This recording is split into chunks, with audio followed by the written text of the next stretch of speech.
या सोहळ्यानिमित्त श्री क्षेत्र धापेवाडा विठू नामाच्या गजरामध्ये नाहून निघालं होतं। सुमारे 40,000 भाविकांनी विठ्ठल रुक्मिणीचं दर्शन घेतलं। पहाटे 4 वाजता केंद्रीय मंत्री नितीन गडकरी यांच्या पत्नी कांचन गडकरी आणि मंदिर विश्वस्त निखिल गडकरी यांच्या हस्ते विठ्ठलाची महापूजा करण्यात आली। यावेळी आमदार आशिष देशमुख, आमदार कृपाल तुमाणे, भाजपा प्रदेश कार्यकारिणी सदस्य डॉक्टर राजीव पोद्दार, दिलीप धोटे, ॲडव्होकेट प्रकाश ठेकाडे, मंदिर ट्रस्ट सचिव आदित्य पवार आणि ट्रस्टचे पदाधिकारी आणि कार्यकर्ते मोठ्या संख्येने उपस्थित होते।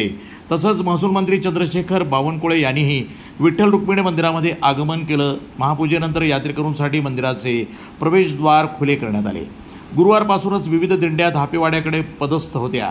पहाटेपासूनच भाविकांनी मंदिरात दर्शनासाठी लांबच लांब रांगा लावल्या होत्या।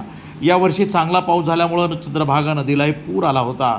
150हून अधिक दिंड्या विदर्भ पंढरीमध्ये दाखल झाल्या।